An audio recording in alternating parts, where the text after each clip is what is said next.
Hello, everybody. I think we found a very hot topic. There are a lot of people registered today for the most recent episode of the Let Me Introduce You series. I'm Marion Roach Smith from the Memoir Project, and I'm delighted that you're here.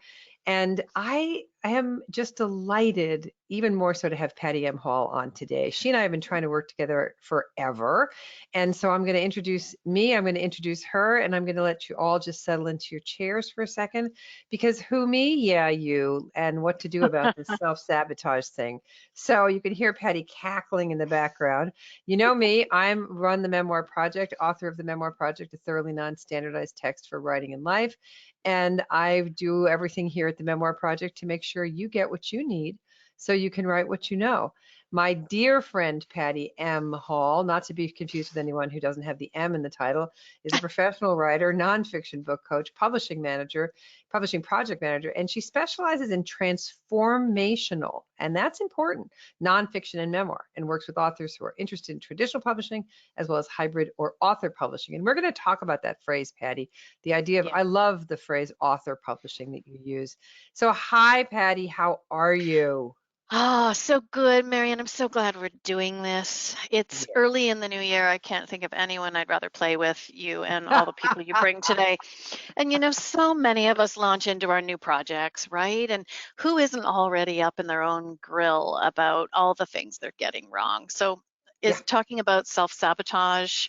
Yes, we need this. We need this once a year. We should do this every January.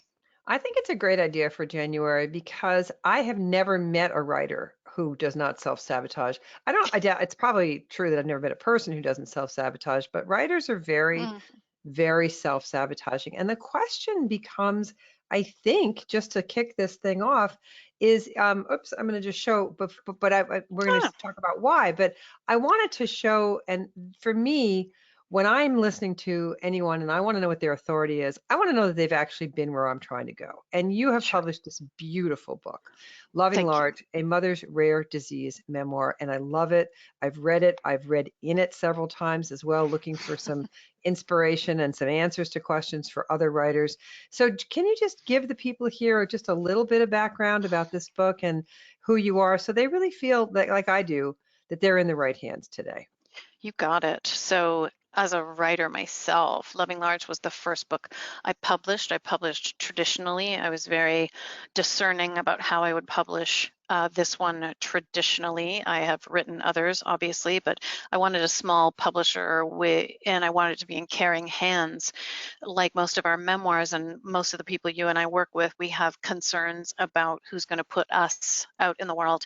This is truly a mother's memoir. I didn't love the subtitle when my publisher, Dundurn Press, who's probably listening, when they first came up with it, I didn't want to tag it as a mother's rare disease memoir. But over time, what I realized was that there'd be an appreciation for the fact that the voice I use in this book is not my coaching voice, my publishing strategy voice. It is my mother's voice. And it Hmm. is the story, um, well, heavily crafted story and very deliberately chosen expression style in this. It's me at the level of sitting across the coffee table from you, telling you what I went through when my son was diagnosed at 16 with an uber rare disease. And I blew my life up while saving his. I wish I'd had language that tight at the time, but it is the falling apart of the person as a caregiver that will do anything to promise a better future to the person who's ill. And I was a writer writing about it at the time. My son was diagnosed with gigantism at 16, and then I wrote over those years. So, in so many ways, I hope this gives comfort immediately to those listening who believe, oh, well, these journals and all this content they're creating right now, what can this ever turn into? Well, here I was a writer and I was already knowing what this could turn into, but still had the resistance and the self-sabotage to try to talk myself out of what was clearly a memoir that could help other people. And I had to wait Oh, for the right time, and things that you and I will talk about, and we talk about a lot in our coaching practices, about the right time. yeah. So it is the story of each chapter is structured around the role that I had to play in my then teenage son's life to walk he and his brother and myself through the path to access treatment, not a cure, and to figure out who we were going to be after, which was no longer mom and kids. It was Yes. three cellmates walking the rest of our lives together. So it's a story of a relationship that can withstand anything because we can tolerate change. And I'm really still very proud of it. Oh, as you should be very proud of it. And there's a lot in there that we're going to unpack as we talk. The whole idea of the right time is really important. The whole idea of blowing up one's life when one needs to be writing something is a form of self-sabotage. So I really think that everybody listening right now understands that they're in the right hands. And so to turn it over, turn on to or a little bit of attention to the audience, you are someone who's writing memoir if you're here at the Memoir Project, and you're probably someone who is maybe you're unaware that you self-sabotage. You just don't quite understand why you're not getting more done, or you're someone who's wildly aware that you self-sabotage, or perhaps you're somewhere in between, which is where I've been many, many times. Oh, I don't do that. Oh boy, I'm doing too much of that. So I would start there, Patty. What do you Mm. think in terms of the awareness about this? Do you think more people, more writers are self-sabotagers and are aware of it, or are they in between, or does it come and go? What do you see in your coaching practice of many years about the propensity for self-sabotage in terms of just numbers?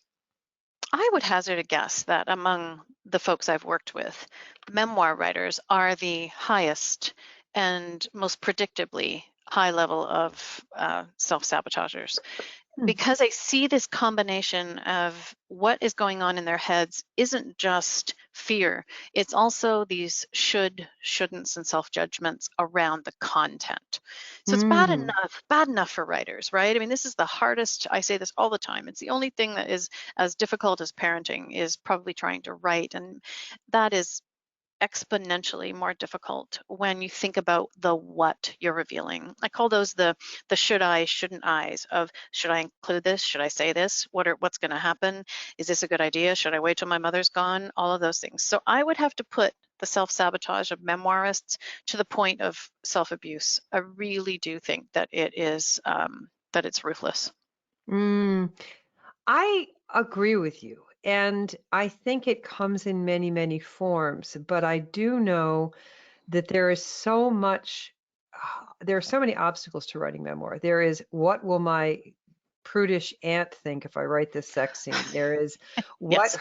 what will, and under the worst of circumstances, and trigger warning here, what will my abuser say if I Yes. publish this book? There is the whole recognition. I have many of my writers are just as fearful of the dead as they are of the living relatives and what they will think. There is the whole idea that memoir requires editing, meaning you got to, Great. not everything you write is going to have your mother, your father, your sister, your brothers, your second grade teacher, all your dogs, your spouse, your kids. They can't all be in every story. And Yeah. so what we do is we whittle away time instead of making the decision about what the piece is actually about and who's not going to get to get Yeah. on the stage this time.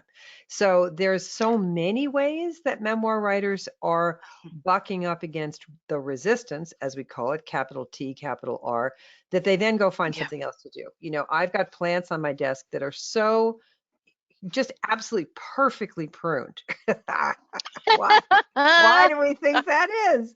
My husband will To say, within an inch of their lives. yeah, when he come home, if he comes home and there's a 5-course Indian dinner made, because I taught myself how to cook Indian food some years ago, which he was tremendously suspicious because I was in the middle of writing a book, and he kept saying, Don't you have pages due to your publisher? Don't you have pages due? This is nice. Yeah, chicken tikka masala. I get it. What's due? So even if So you're right. actually feeding yourself, there's Yeah. can be self-sabotage. I think a lot of people think self-sabotage has to look like something totally destructive. It's destructive to the work, but it's not necessarily Right. self-destructive. It's it's complicated, but I want to get back to that Yeah. perfect point you made, that memoir writers above all other genres. And I'm Yes. hoping that everybody can just feel that for a minute. We're going to take questions later, absolutely. And that is just essential to the success of this program. But first, Patty and I are going to kind of walk Yeah. through this, especially if the slides will stop jumping around. So, true or false, Patty? You are not as productive as you want to be, and only sometimes are you aware of why. What Yeah. So true. Yeah. So true. So it starts with, if I am not as productive as I tell myself I should be, then Mm, I commence sabotage, when in fact sabotage has already started. So it has a lot of flavors. I like to say it has a lot of shades of blue to it, and sometimes other colors, but blue's always my choice. There's a meme going around on the internet right now. I won't be able to say who it is. I'm sure someone will put it in the chat. A wonderful writer on Instagram saying, I'm a writer and I have the neatest desk drawers you've ever seen. I'm a writer and you could eat off my kitchen floor. yeah. I'm a writer and all of my laundry is impeccably folded, that kind of thing. So Yeah. it's already started because, as you said, the practice of talking ourselves out of thing by practicing avoidance on the way to resistance, it already has us. So that inner saboteur is a sneaky beast, right? I really go to the trickster here. The trickster's already playing on you. The minute you say, I'm going to write a book out loud, you have just fed the fox spirit, and away it goes. You're wearing bacon on your pants. Ah, it is so true. So you're so right. But remember, like everything, they don't call me the irreverent book coach for nothing. And I think you and I actually could team up on that nickname. But you're doing it to you before you even think the thought. It is Yeah. that insipid. Yep. Yeah. Yeah, that is exactly it. I think this is front loading. I think this is, pre-gaming. This is all of those things that we do. And I think that we're trying to get some humor under it today. And that's why I wanted to have it be you and not some door, a psychiatrist who comes in and goes, oh, and makes everybody more miserable. Because the Yep. fact is, let us all agree that we do it. Let us all agree Yes. that the resistance is real. And anyone who doesn't know the resistance, just go read Stephen Pressfield's amazing Yes. book, The War of Art, because Yes. that's what he talks about all the way through Yeah. and acknowledges. And the first time I read it, I sobbed and sobbed and sobbed and sobbed and sobbed in recognition that I was known, that the Yes. resistance, which is astonishing, and it Yes. begins, just as Patty just said, the minute you say out loud, which is why I train the writers I work with to never say, I have to get Yeah. out of bed and write a book today. I Yes. say, I need to go, I can write 3 pages today. I can write Yes. 3 pages.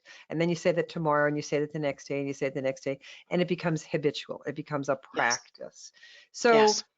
this is really real, this whole self-sabotage thing, and I think that that's just helpful to everyone. So, Patty, Aw. apparently you have some dog saboteurs. So I found this picture for you, but you did, and I'm outing you here, sister. I am totally outing you here.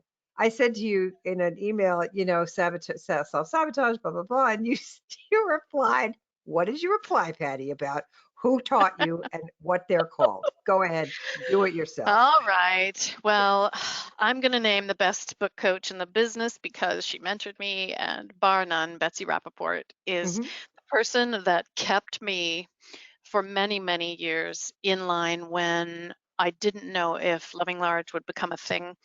And before her, Linda Sievertson, who still works with Betsy. I'm happy to tag the mentors.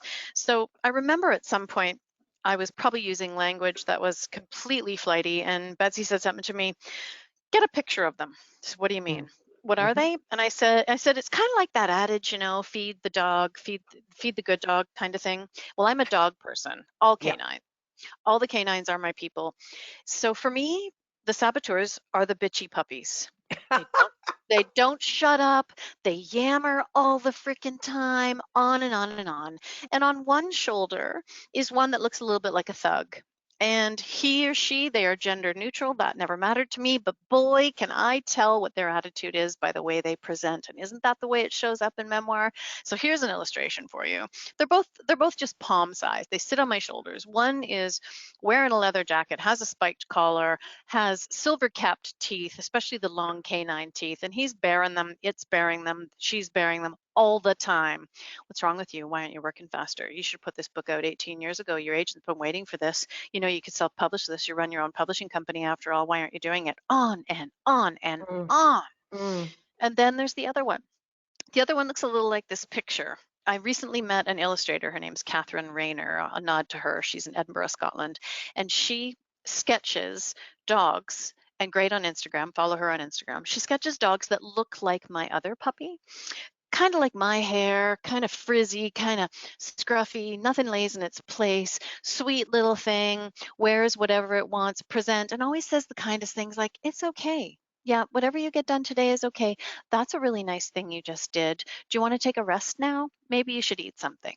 So I constantly have these warring saboteurs, these bitchy puppies.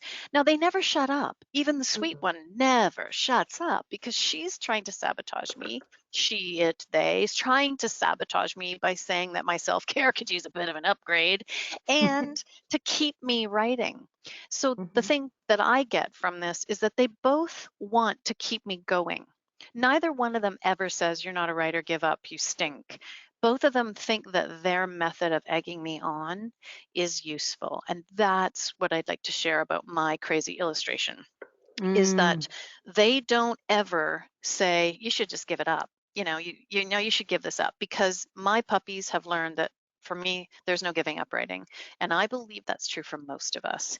mhm, Writers are born, not made. We all have it in us. And so for me, it's just who gets more attention? Which fuel do I need? And who can I not avoid? And mhm. they both go at me on the daily. Cute little things, but I love dogs too much to put them in the cupboard. I love that. Bitchy puppies. It's I bet you so puppies. great. My family, I come from a whole lot of writers, and my sister and I have worked out this. She's a writer, and she and I talk about this all the time. And mine, this is what my saboteur looks like. I refer to it as the shark, and Okay. it attaches itself to my ankle, and I have to Okay. drag this thing around with me That's everywhere I go. dark. I've been working on this image for so long, and I'll just say to my sister, "The shark's here," and she says, "Oh, for God's sake, Marion," because she's an efficiency machine, of course. Because Oh, I don't yes, of think course. she has a saboteur, but I need to ask her. But the point is, this thing is attached, and yours are sitting on your shoulder. So I think what Yep. we're both saying is, whatever you've got, whatever visualization you've got, Yeah. whatever name you've got for it. Some people I know name their saboteur. Sure. It's attached. It's Yep. attached to us. It's not like, okay, I'm just going to put you over here and That's we're right. going to get back to you in 5 hours. Because I've tried some of those exercises too. And some of my writers have tried them too. I've advised people to say to the voice, like your mother's Sure. voice or that nun's voice or that Uh-huh. second grade teacher's voice who told you there's no money in writing, right? Those people you can say, I know you'll be back. I know you'll be there when I'm done. So we'll Right. talk later. You just need to stay outside my office door. But this Right. saboteur makes it into the office somehow because it's attached. It's So right. attached to you. Well So, said. yeah, so that's a big difference. And so the question becomes, what do we do about it? And that's what Sure. I want to talk about. Once Right. we get our hands on our stories and we recognize that you've got two dogs sitting on your shoulders, I got a shark on the floor. What? It's a Nothing abnormal here. Look away. nothing to see here. So what happens? What do Yeah. we do? You've got Okay. strategy. So what do you do? I Because it's do. I attached do. and we It accept that it it is. exists. Now what do we do? First thing I say is, honey, this isn't going anywhere. So, and that was big. That was big. And Yes. I'm not that blunt with my clients because I want to work with them to get to it. And in a future future program that I'm doing that's called Tips Tricks for the Trickster Mm, is because I've got to be the trickster in my own life. The first thing is disarm it. So, the disarming of something that we believe is working against us, this is the big thing. So first accept maybe it's not working against us, and I might know that for sure if I disarm this thing. So imagine your shark had no teeth. yeah. Imagine, in fact, that your shark doesn't have teeth and looks like a beautiful illustration by Daniel Howarth, a children's illustrator I love. It might even Nice. have a smile, might even have a smile on its face, big round eyes. You can completely reshape your shark by disarming it and renaming it. What if your shark's name was Phyllis? Seriously, how much harm? really, can Phyllis do much harm? No. So a couple things come to mind here. So Liz Gilbert, I think she outed in Big Magic. I think she outed that hers was. She calls herself a pitiful pearl when she was Mhm, in that place. mhm, I have a client, dear friend, Dr. Mandy Leto. She calls hers Judgy Janet, and mm, Judgy Janet just will not stop harping at her. But if Judgy Janet, for example, or one of my bitchy puppies got turned into an even softer version of themselves, would we, by renaming it and revisualizing it, would we start to see if it could be useful? mm, That very complicated thing is about 4 tips in one. But if I can get it to be useful, that means accepting that what it's saying isn't trying to shut me down. It thinks it's going to motivate me. mm, So I remember, and I think this is also Liz Gilbert's Big Magic, where she says, if fear is talking to you, just welcome it to sit in the back seat of the car. It doesn't get to drive. mm, That's the kind of thing I'm suggesting here. And, it really did help me when I didn't hear an authoritarian voice. I didn't hear my mother, anyone's mother, the nun, the teacher, the guidance counselor that told me maybe I should get a retail job. I didn't hear those things. It really did become little dogs for me that I couldn't dislike them enough to want to get rid of them. And I mhm, realized they were my dogs. They weren't going anywhere. So in there, it goes from disarm it by doing whatever you have to, rename it. And I don't mean give it a personal name, but call it something. I actually think if you think yours is a shark and I know mine is a dog with sharp silver teeth, it really helps understand that it doesn't have as much power as we're leading ourselves to believe. And mm, then the visualization, I'm not saying I'm not saying that you have to do anything elaborate here at all, except put it in a box and tell it is welcome to visit anytime it wants. What have you got for me today, baby? And I know you're not going anywhere. And that kind of putting it into the lowest power position possible changes the game. It's as important as changing the language you use when you show up at the desk. It's not, oh, I got to finish my book today. It's, let's see what I got today. yeah, 350 words, I can do you, and then I'm going to pour a coffee. mhm. So that is sort of a multi-step process before I get to the really taking a look at what it is. So I'll stop there for a minute and let's have a jam on that.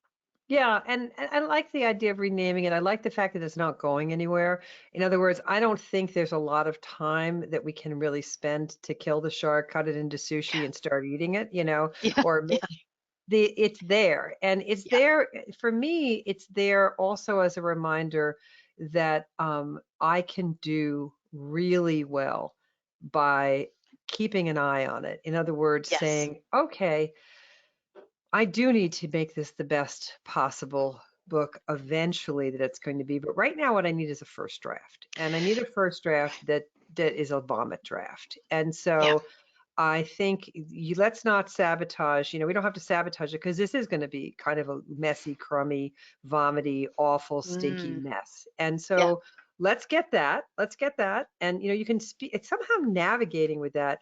It does seem like if it's going to be there, we might as well sort of pay a little bit of attention to it and then say, all right, I mean, if you're going to be there, fine. I'm just going to make a mess right now. I'm going to make a Yeah. Yeah. messy, horrible, vomity draft. And Yeah. then when it gets to getting it better, I have found less resistance in a rewrite. I find that is such a joyful thing to do, to rewrite Mm, something, I think, because it gets better every day. It's most of the resistance I find, and with my clients and my students, I find is around that first draft. yes. The brakes just come on. Given permission to write a book, people find something else to do. That's exactly it.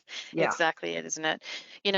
What happens, I'm looking at your slide, which is just so provocative. What happens when we get our hands on our stories? The second we realize we have one and we begin to tell it, that's where the fear, that's the resistance right there. So let's ask ourselves Yes. this. Yes. Why? It didn't make me nervous in the least to be journaling about what I was going through, to tell people that my son had this critical and chronic disease. It didn't bother me to do that in a different way than the way I was coping with his health. What started to concern me was when I deepened the writing past the first draft. You're exactly right. And that's where the saboteur came in saying, you're going to have to talk about your ex husband. You're going to have to talk about your own childhood. Everybody wants to know how you became the mother that you are. What are you going to say about your own mother, Patty? Because my mother was alive at the time of the last draft, and how the mother I became had everything to do with not getting the one that I thought I needed. It was the second I got, as you say, my hands on my story, that this engendered angst came along where I could no longer just say, I'm just going to write some stuff here. I was writing a book. It had sold to a publisher. It was coming out in the world. And there was a different level of, I'll say, angst again on that. Like I said, this is why memoirists are the most self-tortured of writers, because we're not just fearful of the writing being hard, and it is so difficult. We're fearful of the whats and the hows and the shoulds and the shouldn'ts of the content, not to mention we have to re-experience it one more time in order to do the writing well. And Yep. that's not easy. No, Yep. it's not easy. It's not easy at all. Mm-mm. So what do you think is the return on investment Great. to doing this work? And what can the writer expect to uncover, discover in this process? I mean, it's got to be better than, yes, I have a lot of sabotage around me. What, Yeah. we're giving the people some tips here, but so what's the return on investment? For me, it's that I say, vomit draft, here we come, mess, shark, Indian food, all of that be taking, yeah, that's all going to happen. But here comes that vomit draft. And that to me is the return on investment of doing this work. It's Hmm. moving past it, but it's moving with it. It is moving with the shark attached. I Yes. absolutely admit it. What about Yep. you? What's the return on investment for you? You know what it is for me? It's the fuel. So when I figured out, could this be useful in some way, right? When I removed that negativity bias, when I said, could this be helpful in some way? And when bitchy puppy number one would say to me, like, what are you doing? Come on, you can go faster than this. Sometimes that was maybe useful. It was like, maybe he's not wrong. And when Yeah. the other one said, maybe it's just enough for today, maybe that was right. So for me, getting my dander up a little bit, oh, see the dog metaphor? That was good. Hmm. Getting my dander up a little bit, sometimes that was what I needed. Sometimes the self-soothing was what I needed. So the return on investment for me was that something that was present, wasn't going anywhere, and was actually part of me could be a resource for me at a time when I just can't see it. And the ultimate is the words on the page. As Hmm. long as I kept going, I knew what I was going to get, and that was relief. And for me, and so many memoir writers that I work with, the relief of doing it one more time in order to see it on the page, re-experience it, make meaning out of it, that's the ROI for me. Is it always feels better getting through the work to get it on the page? Then we can decide, is it the next draft, how we're going to publish, what we're going to reveal. There's a real get your leg over the fence on this, that once your leg is over the fence of the first draft in particular, the voices really do quiet down. It is Yeah. a first draft quandary, and for so many of us, it never goes away, but it does get manageable, I think. I think that's lovely. And I think there's this return on investment that you have proven this thing wrong if you Yeah, have some pages. You've proven this thing wrong. My shark goes to sleep. He's still yeah, there. He's yep. got my genes in his teeth. He's still there, but he kind of goes to sleep the more I Yeah, type. And yes, the ability to say, okay, it's going to wake up again, but while I've got it sort of in this sleepy state, not to beat this metaphor to death, although I think we have, I can get some work done, which I think is an yeah, interesting thing to do. So, yeah, like, well are said. there saboteur busting strategies depending on the size of the piece you're writing? Sometimes if it takes some people really need to warm up. They talk to me about how it's like a runway and I've just got to retype the paragraph I typed the day before and then I'm all warmed up and then I can write the next one. Or I, everybody's got their different strategies for working past this resistance and the self-sabotage. But I wonder if we're writing, as memoir writers, we're writing blog posts, essays, op-eds, long-form essays, and or books. We're having Mhm. the writing life. I find that for me, the bigger the piece, the Yeah, more the shark weighs. yes, well said. If I know I can get it, I can whip out a version of a personal essay or an op-ed quickly, it seems to have a little less effect, the self-sabotage, Mm. because I always keep dark chocolate in the refrigerator, and that's my reward. Ah, So, Marion, give me a first draft of that op-ed, and then you can go have some chocolate. Works really, really ah. well. The shark likes it too for some reason. But what about how do you talk to your clients in terms of length of piece? Just get Yeah, me a first draft, or get me 300 pages, or what do you do? yeah. I think, and this is, I'm going to put some new language here because I hadn't thought of it this way. Fantastic question. Um, Around this time is when we're thinking about the why to do something and looking for the motivation and the stick to itiveness of this. I think this is where I start to talk about, I won't let you think about the audience because for now it's just you. So do not think about the audience. Do not tell your spouse they're going to get to read this later. This is not about who's going to get to read it, but I do talk about a destination. So I Mm, think a blog post, it has a destination. It's got a series of questions that we might be able to filter it by, like who will this help? How will I feel after? What can I do when it's done? As in, nice. I have to write this post in order for them to be ready for the next one. I have to break this into bite-sized pieces. And some of us see great benefit in that. I'm going to need to fill my blog for the next month and a half. So if that's got to be 6, I have to do this, this, and this. Break it into bite-sized pieces based on destination. Super helpful.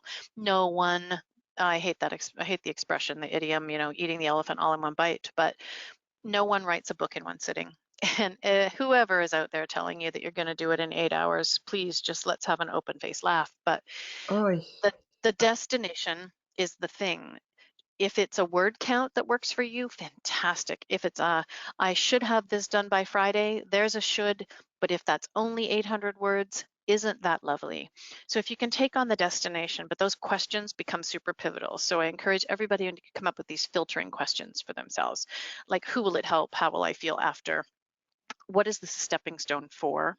hmm If I do this, then that project comes next. hmm Sometimes our books get written when we're really tired of the material. I never wanted to see the years of my son's illness. I never wanted to see those years again. I was so glad to see the back of my story by the time I submitted my final draft. So the destination mattered to me. My editor at the publishing house was the destination. So I hope that's a little bit of help. It's the who's going to get it and what they need. Sure, but don't think about them yet. Think about Yeah, the doneness factor of what's I the love destination for this little bit of writing. that's really good. The only thing I would add to that is that sometimes what feels like a saboteur is actually what I refer to myself and to the people with whom I work as a roll away the stone issue. In other Nice. words, many times when we sit down to write the piece that's due, the piece Yes. that's next, the piece that's been asked for, the piece that is the logical next piece, what happens is you feel this strange sense of being elbowed by another piece, and another piece Yes. demands to be written. And this should not be viewed as oppositional. This should be viewed as the gift that it is, because that piece is saying there will be nothing else until you put this down. This happened to Yeah. me years ago when a friend of mine committed suicide, and it was awful. She was my best friend, and it was horrible, and all of those things.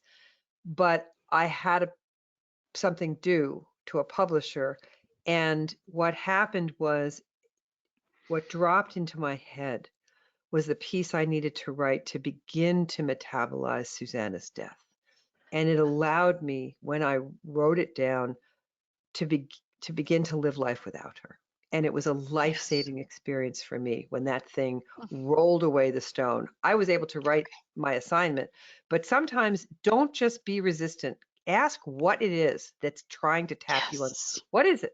What is it? Yes. And maybe you only have to make a few notes, but Yes. be hospitable to that, because this is the Yes. writing life. And it's Yes. very generous. Everything doesn't need to be swatted away. Sometimes you want to say to the puppies, thank you for Right. that, right? Yes. Yeah. Hmm. Don't avoid the roll away the stone Yeah. piece. And with the rolling away the stone, and thank you for that story. It's a beautiful share. The with the rolling away the stone, you don't know what that thing is yet. Yep. So there can be a gift in the puppies, right? I have a client now working on a book that is what she would call an extension of her counseling practice around Hmm. addiction. Hmm. And I said to her, everything that I work on, I always want people to include a memoir-esque piece, but she hadn't written her piece about her own addiction and her own recovery and her own lifestyle adaptation. So 6 months into the work, I said, I think we got to slow down here. I don't think you remember what you went through in order to turn this into the book you're writing now. So let's stop the presses. And back she went and wrote the micro memoir that Mm. she was being nagged by and that was slowing her down and that was getting in her way. But she thought that it would be selfish to write her own story when she Oh, was writing a book to help other people. So her saboteur was telling her, you are selfish. This isn't about you. You're supposed to be doing this to help someone else. In the end, it did her a favor of nagging her so much that she had to slow down and listen. And she's now having the cathartic experience of remembering that what she went through actually is the best illustration for what her readers will want. wow, wow, wow, wow, wow. Mm, Exactly. Exactly. What did you come here to do is a really good yes. question. So And right. it's help others. Well, what were you Right. bringing to the table? My own story. Oh Hmm. dear. Yeah. Whew, there's a reason to Oh, go that one. for Indian Right. food. Stop it. Yeah. Okay. So, what are some of the tips you can give about that inner Right. saboteur to anyone who's writing memoir, Patty? Because you're the queen of this. Well, here's the first funny one is, and I know I'm dating myself, but go online and look up Bob Newhart from the show in the 70s that I couldn't stand when I was a kid. But Bob Newhart has this thing where he's a psychiatrist. People come into his office with all kinds of neurotic thoughts, and he says, stop it. He just says, stop it. Sometimes you just got to call your bitchy puppies on the floor. It's like, really? You again? Okay, what do you got for me now? Confront it and write about it. This is the tool that is at our disposal that we never use. Write about what you think is coming up for you. It Mm, will inevitably be content, my friends. If you're a nonfiction writer, whatever's going on in your head will be juice for you later. Oh, and then your saboteur, by the way, will say, "Look at you, you're wasting your time. You're journaling about me. Look what I did. I got you to do this when you should be working on your book." And you're going to say, "Yeah, everything is content." Which mhm, leads me to the second tip. Find a rebuttal, a mm, simple rebuttal. There you are. You're welcome to have the baby seat in the back and get in there and buckle yourself in because we're going to drive this bus today. mhm, Give it a rebuttal, and the same rebuttal, like you said, oh, Marion, you go ahead and you write your blog post, then you can have some chocolate. Sure, if you want to offer it something, ask it how it knows it's right. And I mm. know I'm leading you down this road trip of mental confrontation, and what writer doesn't talk to themselves anyway? Oh, goodness. Ask it. Ask it how it knows it's right. And there's nothing better than the Byron Katie questions here. Is that true? Mm, You can do this discernment. So, tip number 3 is that discernment of, is it true? Is the voice right? And fourth, if there's something in there that you think is true, how can you turn it to an opportunity? How can you mhm, turn it to fuel? I don't care what gets your writing done. Sometimes anger is a hella fuel. Why not? Sometimes that works. Sometimes it's remorse, forgiveness, or just a remembrance that takes on a new emotional flavor. And I do believe that the inner saboteur, by the way, whose voice is our own, no wonder it sounds like us, shark teeth or not, it has something to say that inevitably deepens our writing. In fact, I count on it so much that I talk to this inner voice of my own, saying, what is it I am not getting here? What is it that you're nagging me about?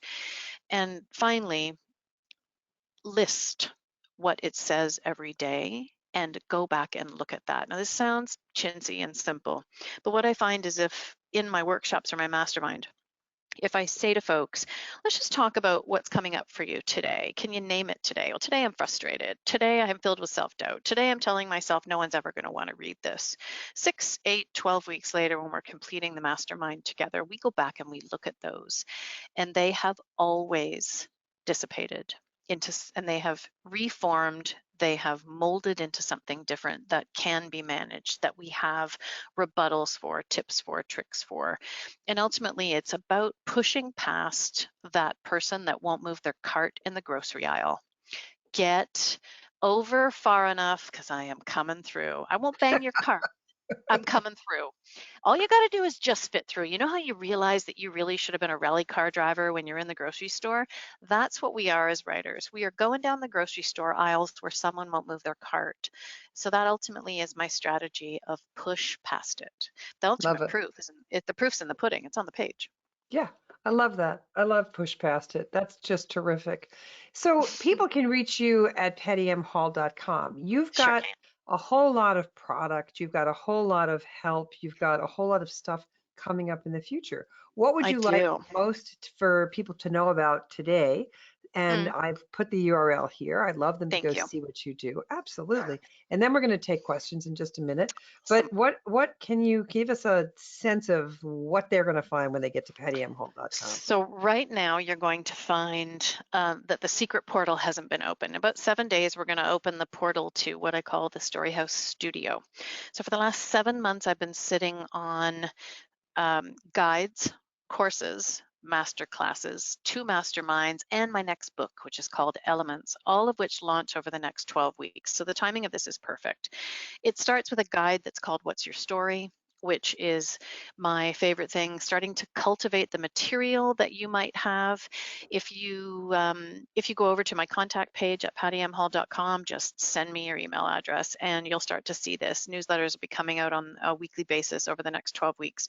I'm finally putting it all out in the universe so that you don't have to work with me one-on-one, because as you know, until very recently, the only way to access me was by referral behind the secret curtain of the wizard's den, and it was a one-on-one, and I just want to help more people. So the Storyhouse Studio launches in, I think it's 8 days from now, and it'll start dropping. So there's no excitement to see at pattymhall.com right now, except to drop me your email address so that I can show you everything. My social media is the sneak peek. So Instagram is, and LinkedIn is, that's where I show up. That's where the Irreverent Book Coach drops content. That's where I'm trying to be, where I try to soft pedal, encourage everyone. And that's where I always have links to what I'm up to. And it's going to be a big year. I'm completely changing the way I do it this year because I want to help more souls, Marion, more Mhm. stories to be birthed and expressed. So it's a big year for me. I love that. And I really just wrap my arms around you and say congratulations and Oh, go get him because I know how much thought you've put into all of this. So thank you. that's just beautiful. So I'm going to tell you that here at the Memoir Project, we've got Yeah. a whole new systems page. Hmm. We're trying to help people, and everyone can look at this later when they get their recording, trying to help you figure out where and in what order you want to enter work with us. And so have a look at this. I won't go Great. through it now because I want to get to those questions. But you guys asked for this, so we put it together so that if you're That's just getting great, Marion. started writing memoir, or you want to write and publish a book-length memoir, or you want to live the full writing life, these are the classes that you should take. We're also working on putting links on all of these on the website, so you can visit that and just go right to the Mm, classes. But they're all there. you're a So genius. that's very kind. So let's take some questions. I'm going to just break out the questions box here. So the questions box is in your GoToWebinar control panel, people. And so I'm not going to give anybody's first and last name. And with some of these, I think I won't even give the first name because they are very specific. So there's someone saying the question this references back to the question that we asked before. What will my Mm, abuser's daughter, who adored her father, think of the memoir if she reads it? There's a really mm, big obstacle. And for me, the answer that I give my clients every day is let's write it first in one of my classes or in someone else's class or with a friend, but make sure that the person with whom you're working, the coach, the classmates, A, are invested in your success, and B, are completely confidential. The reason that I've set up the memoir project the way I do without cameras, we use only our first names. Many of the people in my classes use assumed names. Some of the people in the master classes have assumed emails because they right. are trying to keep their confidentiality, keep their story to themselves until it's published. However, they need the benefit of other eyeballs on it.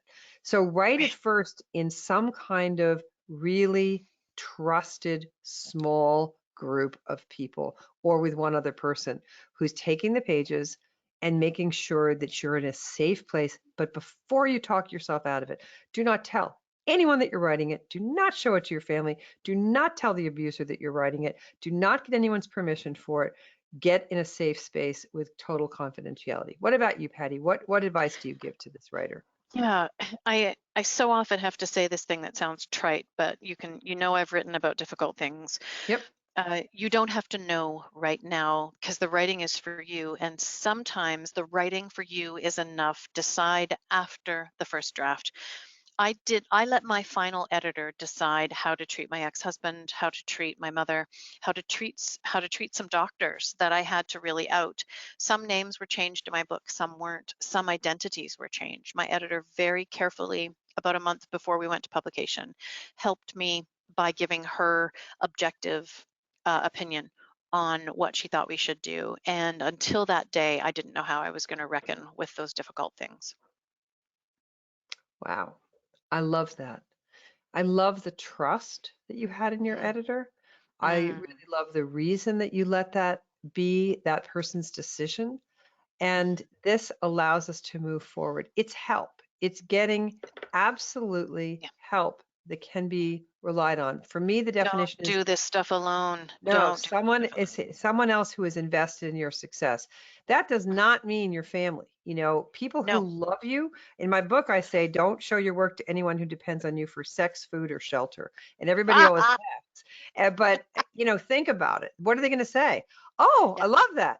And by the way, of course what's they for are. dinner? Right? Yeah. They're hungry. They don't want to talk about your work, and they don't have the goods on them to give you a good critical read anyway.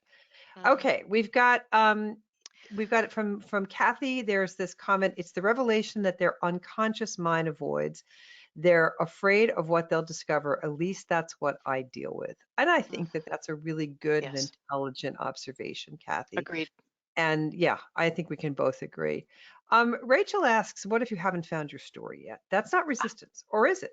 How do you overcome that if you don't know what you are saying? Well, Patty just covered a little bit about that from what I heard. I frequently say to people, okay, I mean, I have three tools that I teach everybody: the algorithm, the argument, and the plot line. But I deal with just as many writers who just want to write. They just want to open the vein and bleed all over the page. And then you show it to somebody who's qualified.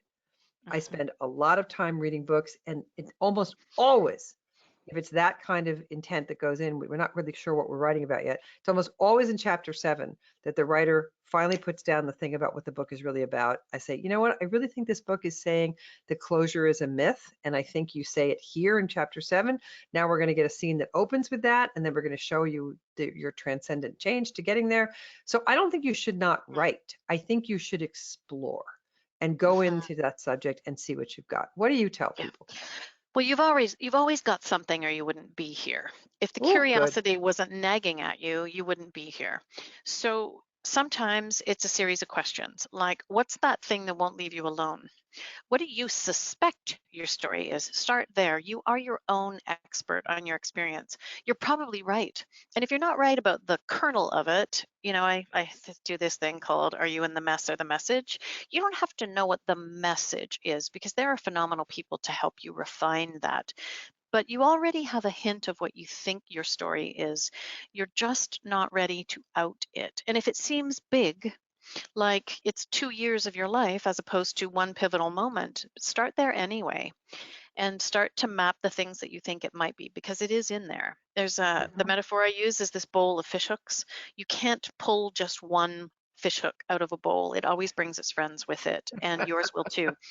And the reason is write to find it because the ultimate distillation method, that's what my framework, my method is called distill, but the ultimate distillation method is to write it until you can't write anymore.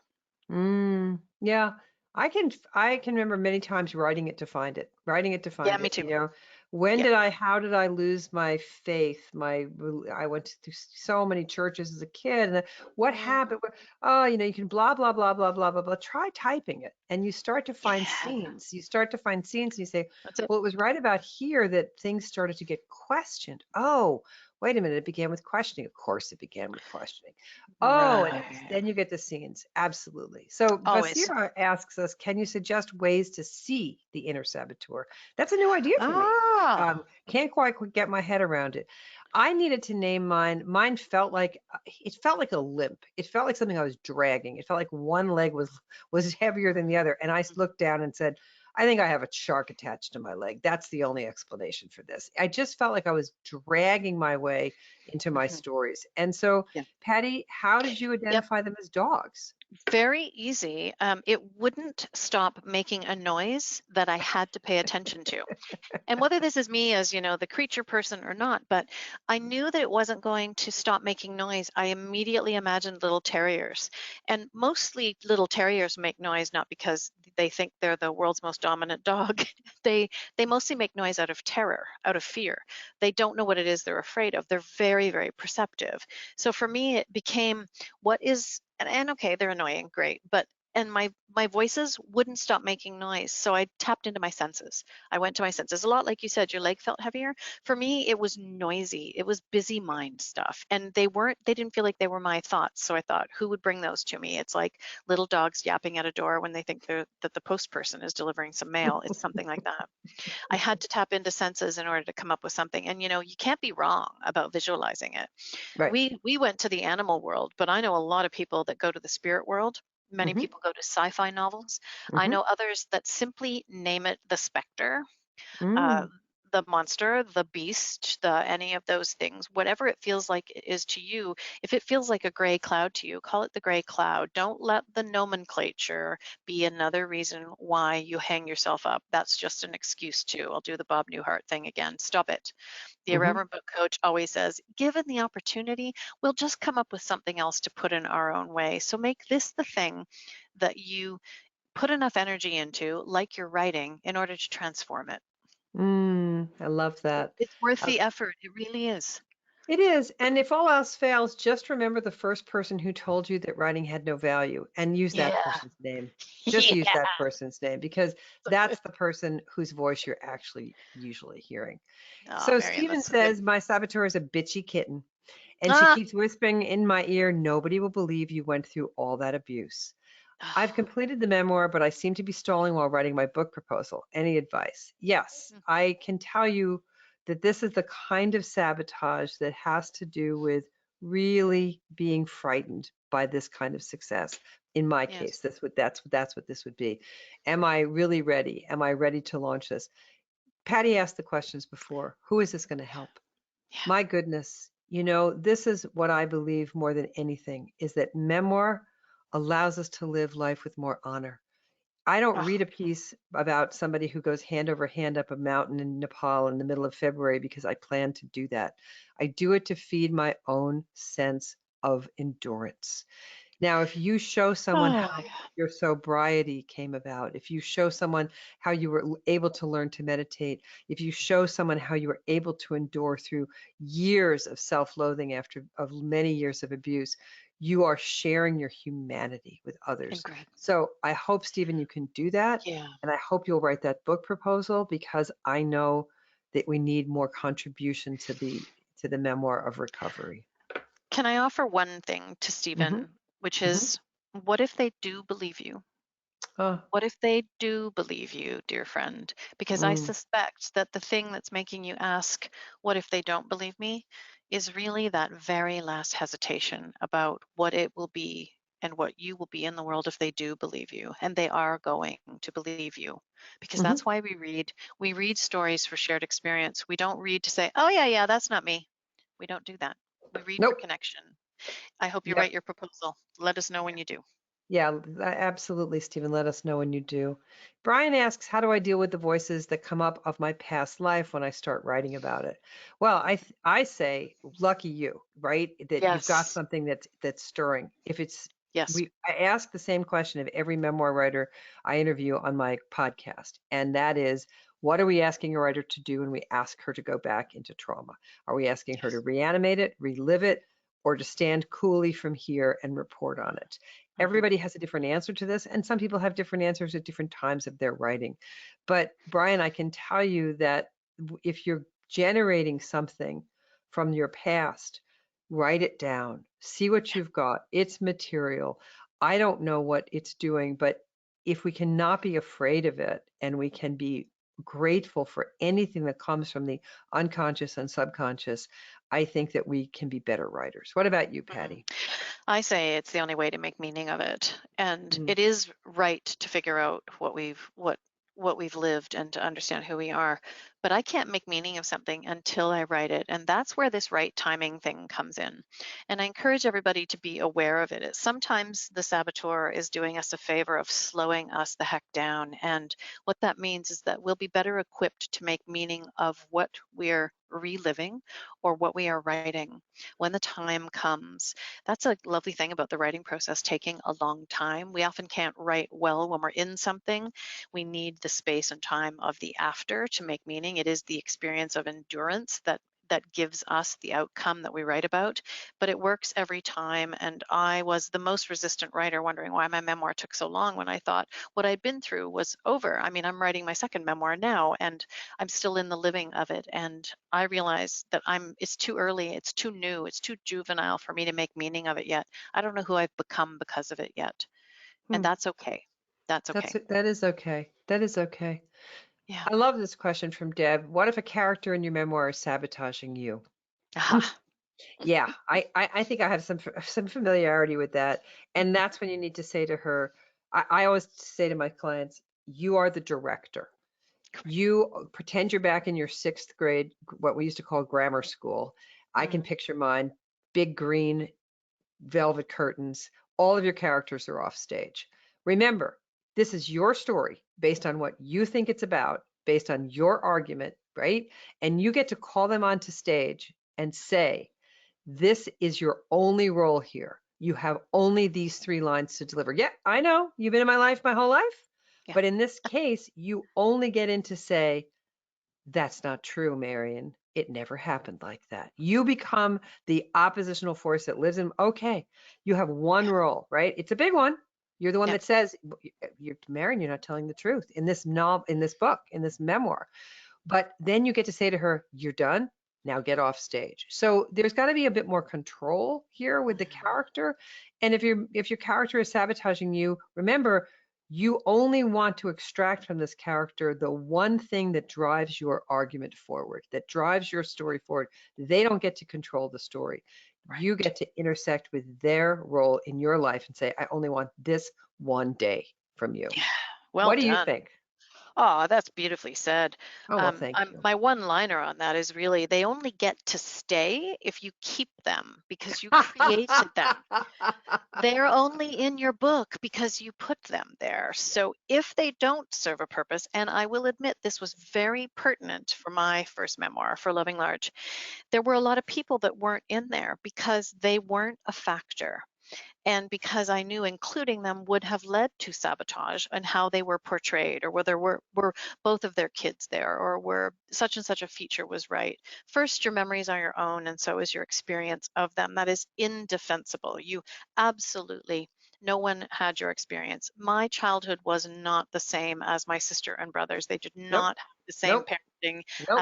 as I did, and they have finally in their 60s come to realize that we were parented very differently.